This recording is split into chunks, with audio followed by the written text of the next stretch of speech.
To thine own self be true. Shakespeare had it right. I'm just going to do a very short, brief, and get straight to the essentials, kind of a commentary about 2 Kings 10 through 12. What it really boils down to here is don't just disassociate yourself from the Baal in your life, whatever that idol is that you are still attached to in any kind of way, and destroy that, and then think that you're all good and God's going to be completely happy with you because you got one essential thing right, but you're still not living a life of integrity and wholeness and so forth. If we're just going to talk about the message to take away that you can actually use in your life from 2 Kings 10 through 12, it is simply this.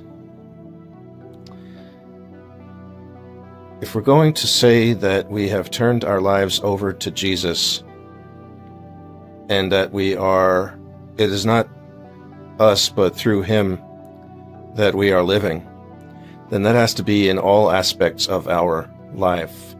You can't hold anything back.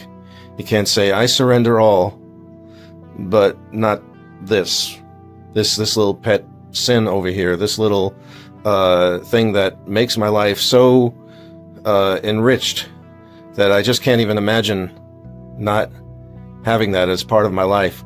Whatever that might be for you, or even just being like complacent. You see, back in the days, it was literally idols, stone idols, copper idols, idols made out of wood, all sorts of things.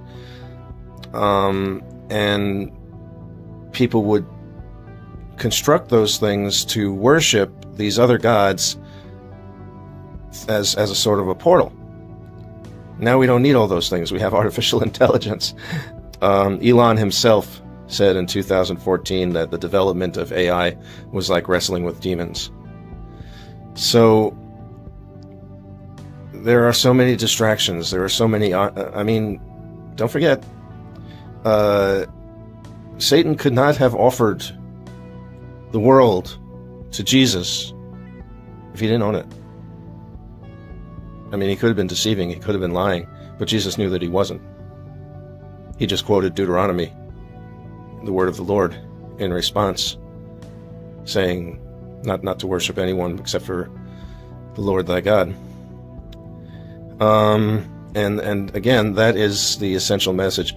The Bible is amazing in so many ways, but one of the ways that it's amazing is the number and multitude of ways that it has to approach essentially certain core messages, and how us as humans and the Jews and the Israelis and the kings of the Jews and the Israelis kept messing up on these points, to the point where God was not very happy, and there was really no other solution except for to send His Son to take the punishment in our place so that He could look upon us as His Son, and we could be have a relationship with God that was not going to be available otherwise, because hearts are wicked.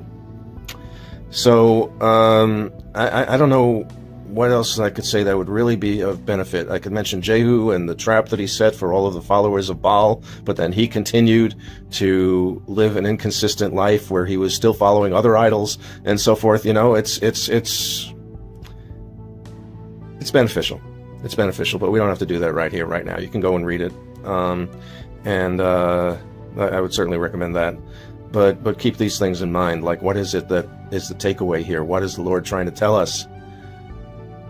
How do we live a more holy life, integrated with what will put us in God's favor? The answer is this: in every aspect of your life,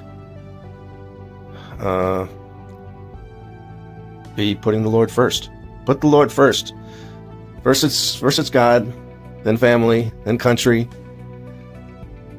And we're not even in that picture, because Jesus says to deny ourselves and follow Him. That's all there is to it.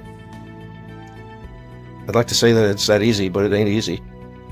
It's not easy with the nature of who and what we are and where. But you can do this.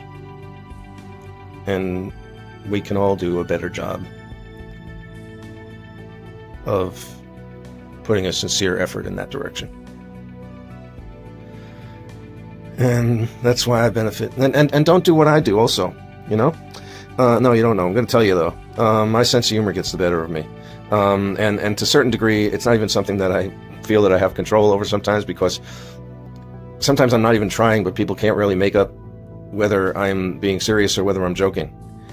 And it's a blessing and a curse. But it sometimes gives people an impression of me that's different, or sometimes it's actually my own wickedness coming through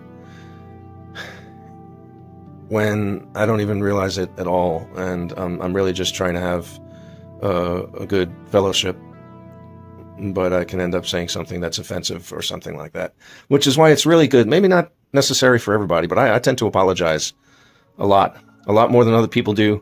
And people go, man, you don't have to keep apologizing. I'm like, oh yeah, I do. First of all, it makes me feel good. Second of all, it reminds me where my heart really is.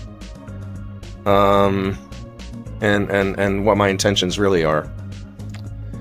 So, if you're one of those people and you're like, where's Zeb coming from? I apologize. I do. I really do. I wouldn't want to be somebody else trying to figure me out a lot of the times, but it makes for entertaining Bible commentaries, I believe. But hopefully you can still get something out of it in spite of that. And hopefully you know that I love you and that I love the church and everything about it, really. What a wonderful group of people. I mean, you know, if it was Sodom and Gomorrah and Abraham was saying, what if I found 50 people? You know, well, they're all right there in the church. We could save Virginia Beach from the Lord's wrath just by being who we are. But we can even do better at that. I love you.